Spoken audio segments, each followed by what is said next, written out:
and again it is a of very importance, great importance. क्या होता है nuclear और हाउजर इफेक्ट, हम इसको पहले समझेंगे. And can you hear me all of you? Yes, सबको सुनाई दे रहा है? Yes, sir. ओके ना. हाँ, अब अपने आपको म्यूट कर दीजिए, म्यूट कर दीजिए नाम से. ये 2 मार्क 3 मार्क का नोट्स पूछता है, या आपको identify the stereochemistry of the molecule आता है, तो there we have to apply this idea. ये कैसा अप्लाई करते हैं देखिए.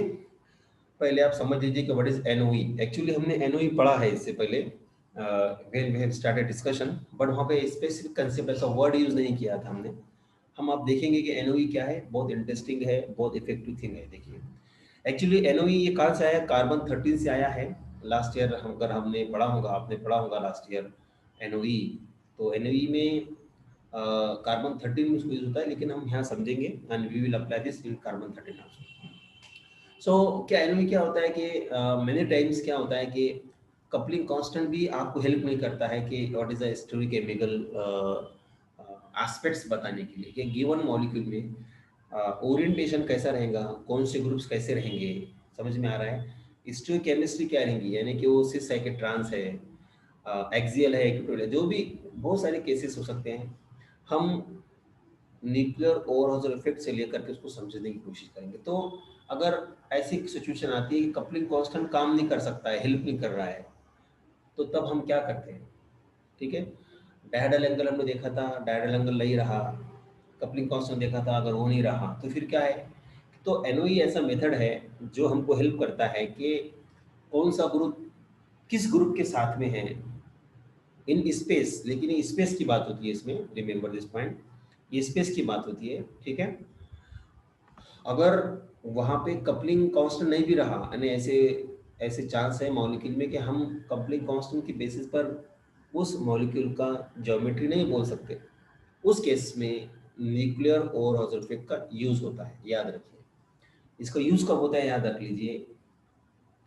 ये न्यूक्लियर और हाउजर इफेक्ट तब होता है कि जब कपलिंग कांस्टेंट काम नहीं कर सकता है. मीन्स ऐसे मॉलिक्यूल्स रहते हैं जिनमें कि कपलिंग कांस्टेंट का यूज एप्लीकेशन चांस ही नहीं रहता है कि कपलिंग बताएं या कपलिंग कांस्टेंट का यूज हो. उस केस में हम एनओई का यूज करते हैं. देखिए, ठीक है. तो इसमें क्या होता है कि इसका डायरेक्ट एक्सपेरिमेंट ऐसा है कि जो इंस्ट्रूमेंट हम यूज करते हैं, एनएमआर इंस्ट्रूमेंट, उस इंस्ट्रूमेंट में हम देखते हैं कि मोटी मोटी चीज़ें क्या होती है, इंपॉर्टेंट थिंग, उसमें मैग्नेट होता है जिसे हम एक्सटर्नल मैग्नेटिक फील्ड बोलते हैं. उसमें एम्पलीफायर होता है. उसमें आपका एनएमआर ट्यूब जो हम यूज़ करते हैं, एनएमआर ट्यूब, वो उसका होल्डर होता है. उसमें मोस्ट इम्पॉर्टेंट चीज़ जो होती है वो होती है एनर्जी सोर्स. इलेक्ट्रोमैग्नेटिक रेडिएशन होता है, ईएमआर का सोर्स. और वो कौन सा होता है? वो होता है रेडियो वेव. तो हमने इसको RW से यहाँ बताया है. ये तो सिंपल सिस्टम होता है, लेकिन जब हम एनओई का एक्सपेरिमेंट करते हैं तो उसमें और एक सोर्स लगाते हैं रेडियो वेव का. देख लीजिए, समझ लीजिए. तो हम जानते हैं कि what is the principle, what is the principle of NMR. NMR का प्रिंसिपल ये होता है कि हम क्या करते हैं कि आप सैंपल होता है, हम सैंपल के बारे में सोचते हैं, जानते हैं कि वो सैंपल में प्रोटॉन्स है और वो ऑर्गेनिक मॉलिक्यूल है. और हम उसको जब एनएमआर ट्यूब में डालते हैं और उसको हम जब उसको हम सेट करते हैं या उसको इंस्ट्रूमेंट के साथ ले जाते हैं और इंस्ट्रूमेंट में उसको फिट करते हैं, तो हम प्रिंसिपल सोच पढ़ते हैं कि उसमें जो न्यूक्लियस होते हैं, प्रोटॉन का जो न्यूक्लियस होता है या कार्बन का जो न्यूक्लियस होता है, कार्बन का जो न्यूक्लियस होता है, वो जो कार्बन का न्यूक्लियस होता है, तो उसमें हम देखते हैं कि और यह प्रोटॉन का न्यूक्लियस, उसमें देखते हैं कि उसमें क्या होता है, न्यूक्लियर एनर्जी क्रिएट होती है. 2 एनर्जी लेवल्स बनती है, एक न्यूक्लियस तो एनर्जी लेवल बनाता है. और हमने देखा है कि कुछ न्यूक्लियस लोअर एनर्जी में होते हैं, कुछ न्यूक्लियस हायर एनर्जी में होते हैं. We know this. फिर हमने ये भी देखा, सिंपल बेसिक प्रिंसिपल है. फिर क्या होता है कि जब रेडियो वेव पास करते हैं हम, तो बोल्ट्जमैन जो डिस्ट्रीब्यूशन लॉ है, बोल्ट्जमैन बेसिक सब देखा है हमने कि उसके बेसिस पर ये कहते हैं कि ऑलवेज जो है कुछ मॉलिक्यूल्स नीचे ज़्यादा होते हैं और ऊपर न्यूक्लियस कम होते हैं, यानी हायर एनर्जी पर कम होते हैं, लोअर एनर्जी पे थोड़े ज़्यादा होते हैं, ज़्यादा फर्क नहीं होता है, 85 टू 100 200 इस तरह होता है।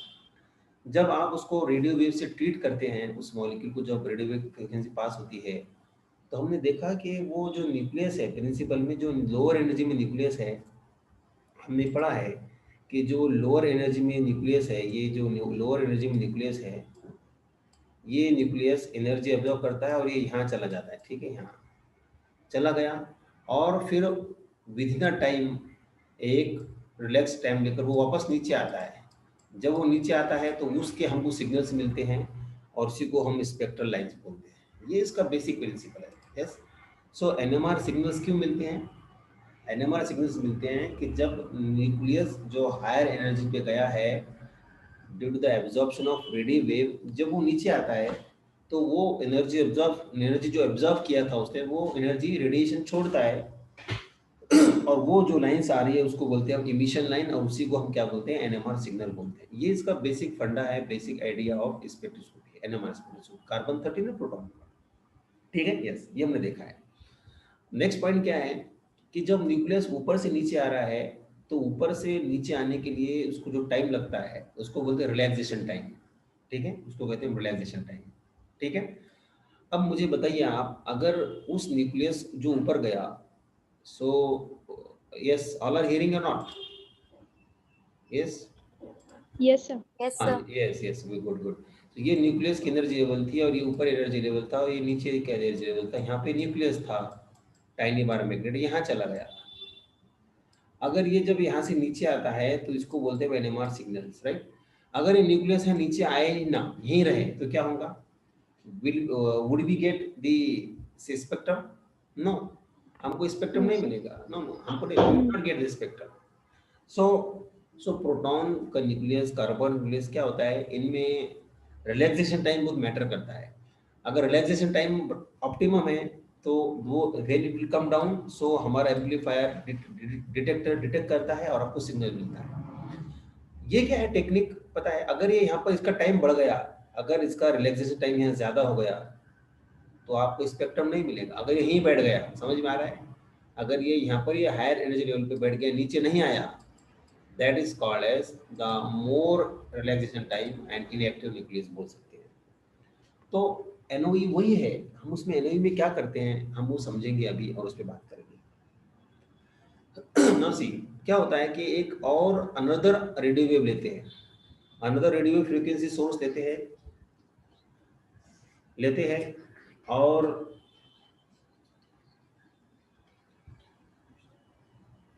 रेडियो वेव फ्रीक्वेंसी लेते हैं एंड क्या करते हैं, ये सोर्स फिट करते हैं और आगे का एक्सपेरिमेंट कैसे कर देखिए क्या होता है इसमें कि जो प्रोटॉन आपको मालूम करना है, हम एग्जांपल लेंगे, आप इसका थीम समझ लीजिए।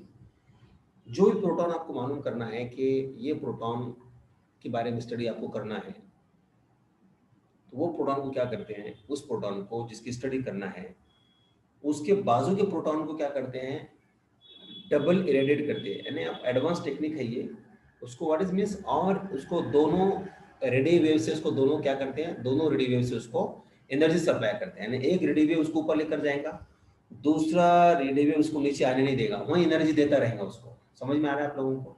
यानी कि अगर वो रेडी है आने के लिए नीचे, लेकिन दूसरा रेडियो वेव क्या करेगा, उसको रेडियो वेव फ्रीक्वेंसी सोर्स उसको एनर्जी देता रहेगा और वो वही रहेगा, नीचे नहीं आएगा। ठीक है, जब वो नीचे नहीं आएगा तो व्हाट विल हैपन देन कि आपको नीचे नहीं आएगा तो उसका सिग्नल नहीं मिलेगा। मींस सिग्नल कब आता है, जब प्रोटॉन नीचे आता है by the emission of certain energy जो उसने ऑब्जर्व किया था। ठीक है, तो क्या होगा कि जब वो नीचे नहीं आएगा तो उसके बाजू में जो प्रोटॉन था, जो हमारे स्टडी कर रहे थे हम, बाजू में means not to adjust, remember not adjacent carbon की बात नहीं हो रही है, we are not talking about the neighbouring proton. देखिए एनओई कब यूज होता है समझ लीजिए, एनओई तब यूज होता है जब नेबरिंग प्रोटॉन नहीं रहा, तो समझ लो आप।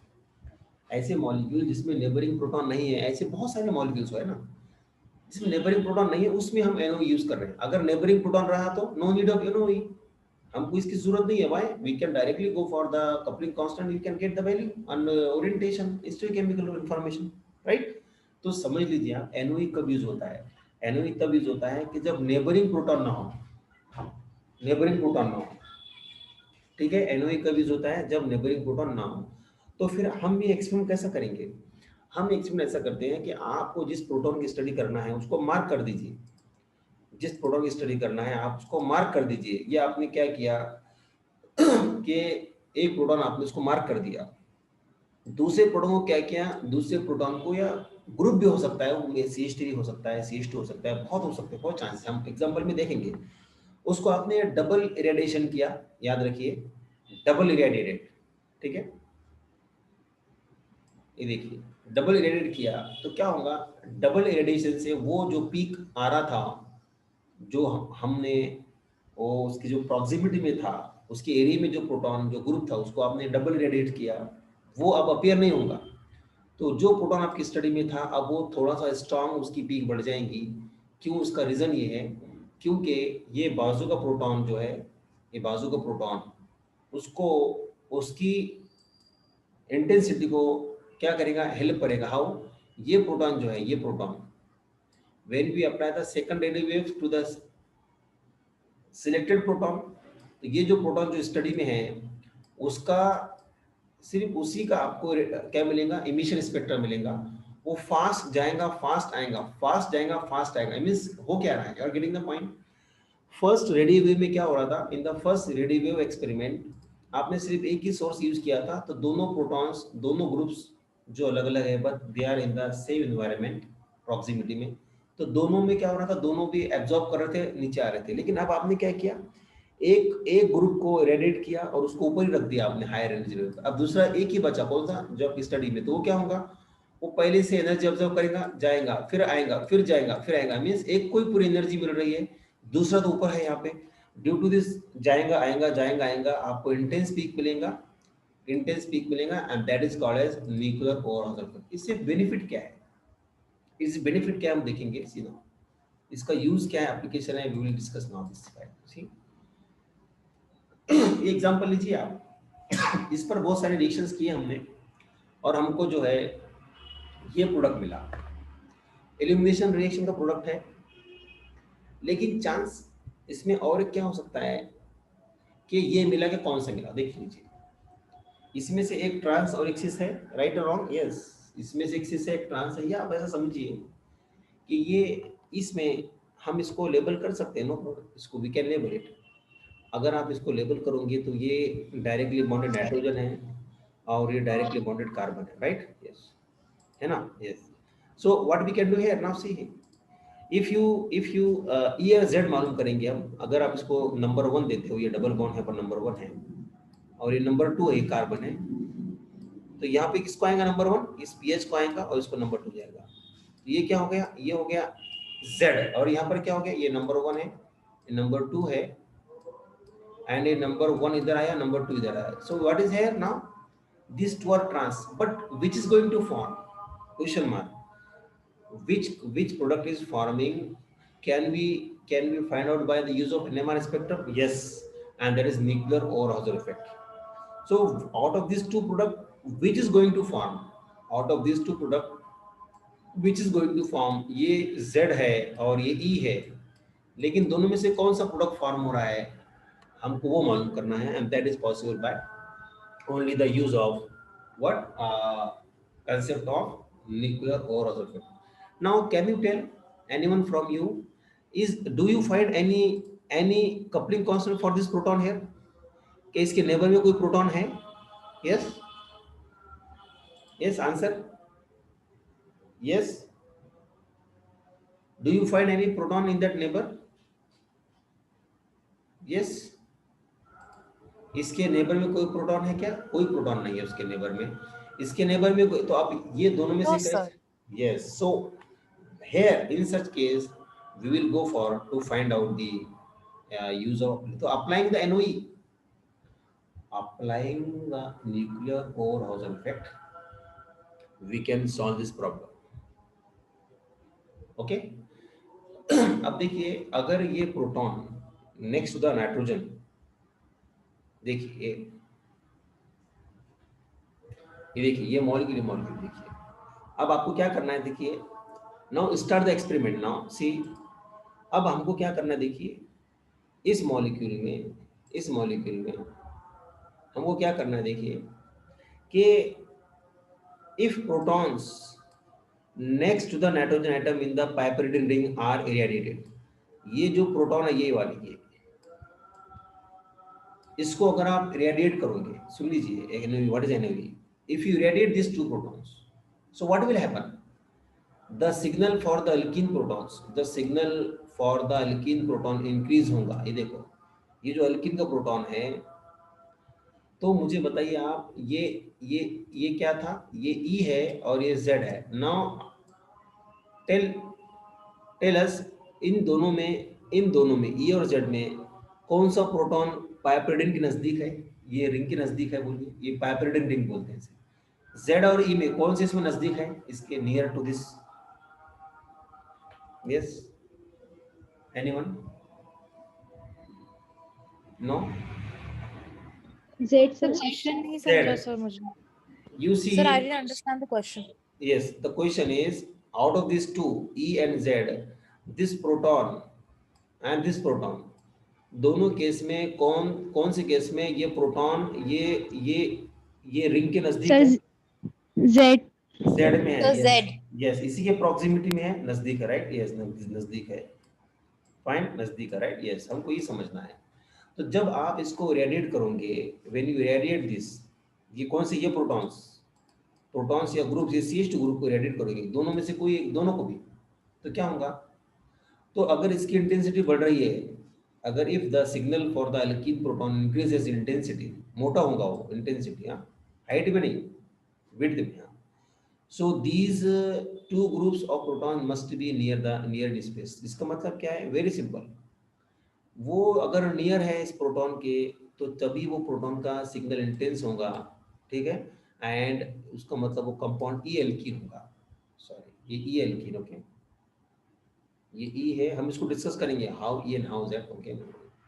इफ और अगर क्या होगा, अगर अगर इसमें अगर प्रोटॉन की इंटेंसिटी में इंक्रीमेंट नहीं हुआ, if you radiate this, there is no increment in the signal of the this proton, it means that the proton is in what, the opposite to that piperidine ring। see now, देखिए ये protons है, हमने इसको colour दिया है, green proton मालूम करना है, उसकी इंटेंसिटी में इंक्रीज हो रही है नहीं हो रही है, और इसको रेडिएट करना है, सो रेडिएट इट।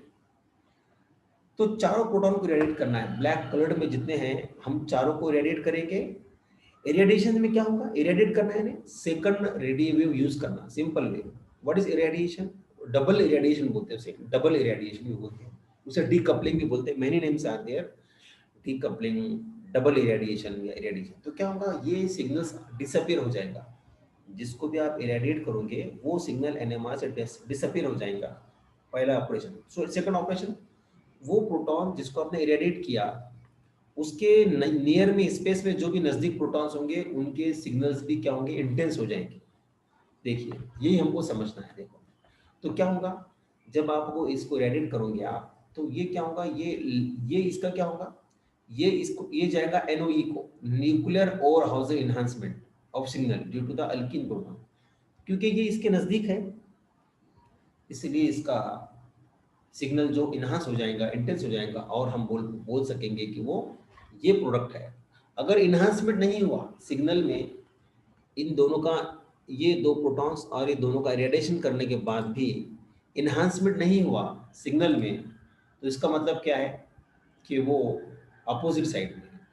तो देखिए black and green proton must be close in space, so alkene must be, ये ई अल्कीन क्यों है, why this is the E alkene, the reason is very simple, the reason is that this this this protons signals become more intense when you irradiated these four protons, क्योंकि इसके नजदीक है, इसके proximity में है, इसके एरिया में है, स्पेस में है, नजदीक है, इसलिए NOE क्या है, स्पेस फेनोमेना है, NOE is the space phenomena।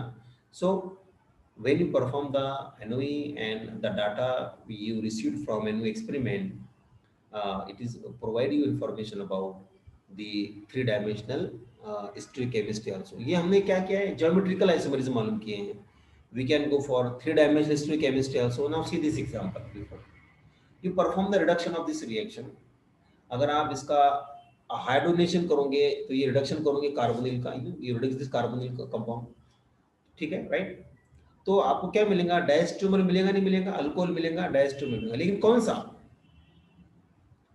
सा डायस्ट्रोमर मिलेगा। तो आप क्या करो, OH ग्रुप किधर है तो इरेडिएट करो H को। कौन से H को इरेडिएट करोगे आप? Yes, anyone from you? Green वाले को, रेड को इरेडिएट करोगे आप, ग्रीन को स्टडी करोगे आप। Your aim is to study the green irradiate red. अगर होगा क्या होगा, NOE ऑब्जर्व हो गया, अगर समझो वो ग्रीन प्रोटॉन का पीक इंटेंस हो गया, NMR स्पेक्ट्रम में ही मालूम होगा आपको, वैसा मालूम इम्पॉसिबल टू फाइंड आउट। तो क्या होगा इसका मतलब क्या है कि दोनों प्रोटॉन नजदीक है, means they are from the same side. समझ में आया नहीं आया एक्सपेरिमेंट? Isn't it? यस और no? Fine. Yes. This is very simple experiment, very simple experiment. So if you irradiate this, NOE observed means they are cis to each other. If they are trans, तो cis trans का idea आ गया हमको। Here also we have seen in this example, they see here वो cis है, ये देखिए black and hydrogens, green and black they are cis, therefore NOE observe हुआ, signal intense हुआ। इसमें भी क्या होगा, अगर सिग्नल ऑब्जर्व हुआ, NOE ऑब्जर्व, इसका मतलब क्या है, वो cis है और OH कहाँ गया, अब other plane चला गया और axial चला गया। So these are the very best example to find out the NOE effect for the compound. तो ये था हमारा डिस्कशन इसके बारे में, NOE के बारे में। तो करेक्ट स्ट्रक्चर ये होगा,